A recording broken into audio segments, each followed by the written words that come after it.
Rut 3. Rut dan Boas di tempat pengirikan. Lalu Naomi mertuanya itu berkata kepadanya, "Anakku, apakah tidak ada baiknya jika aku mencari tempat perlindungan bagimu supaya engkau berbahagia? Maka sekarang bukankah Boas yang pengerja-pengerjanya perempuan telah kau temani itu adalah sanak kita? Dia pada malam ini menampi jelai di tempat pengirikan. Maka mandilah dan beruraplah, pakailah pakaian bagusmu dan pergilah ke tempat pengirikan itu.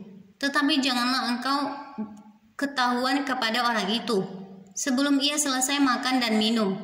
Jika ia membaringkan diri tidur, haruslah engkau perhatikan baik-baik tempat ia berbaring. Kemudian datanglah dekat, singkapkanlah selimut dari kakinya dan berbaringlah di sana. Maka ia akan memberitahukan kepadamu apa yang harus kau lakukan." Lalu kata Rut kepadanya, "Segala yang engkau katakan itu akan kulakukan." Sesudah itu pergilah ia ke tempat pengirikan dan dilakukannya tepat seperti yang diperintahkan mertuanya kepadanya. Setelah Boas habis makan dan minum dan hatinya gembira, datanglah ia untuk membaringkan diri tidur pada ujung timbunan jelai itu. Kemudian datanglah perempuan itu dekat dengan diam-diam, disingkapkannya selimut dari kaki Boas dan berbaringlah ia di situ. Pada waktu tengah malam dengan terkejut terjagalah orang itu, lalu meraba-raba ke sekelilingnya, dan ternyata ada seorang perempuan berbaring di sebelah kakinya. Bertanyalah ia, "Siapakah engkau ini?" Jawabnya, "Aku Rut hambamu. Kembangkanlah kiranya sayapmu melindungi hambamu ini, sebab engkaulah seorang kaum yang wajib menebus kami." Lalu katanya, "Diberkatilah kiranya engkau oleh Tuhan, ya anakku. Sekarang engkau menunjukkan kasih-Mu lebih nyata lagi daripada yang pertama kali itu, karena engkau tidak mengejar-ngejar orang-orang muda, baik yang miskin maupun yang kaya.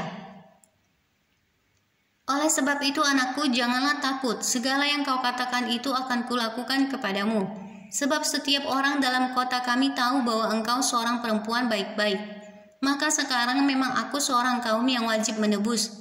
Tetapi walaupun demikian masih ada lagi seorang penebus yang lebih dekat daripadaku. Tinggallah di sini malam ini dan besok pagi jika ia mau menebus engkau, baik, biarlah ia menebus. Tetapi jika ia tidak suka menebus engkau, maka akulah yang akan menebus engkau. Demi Tuhan yang hidup. Berbaring sajalah tidur sampai pagi." Jadi berbaringlah ia tidur di sebelah kakinya sampai pagi. Lalu bangunlah ia, sebelum orang dapat kenal mengenal, sebab kata Boas, "Janganlah diketahui orang bahwa seorang perempuan datang ke tempat pengirikan." Lagi katanya, "Berikanlah selendang yang engkau pakai itu dan tadahkanlah itu." Lalu ditadahkannya selendang itu, kemudian ditakarnyalah 6 takar jelai ke dalam selendang itu. Sesudah itu pergilah Boas ke kota. Setelah perempuan itu sampai kepada mertuanya, berkatalah mertuanya itu, "Bagaimana anakku?" Lalu diceritakannya semua yang dilakukan orang itu kepadanya, serta berkata, "Yang 6 takar jelai ini diberikannya kepadaku, sebab katanya, engkau tidak boleh pulang kepada mertuamu dengan tangan hampa."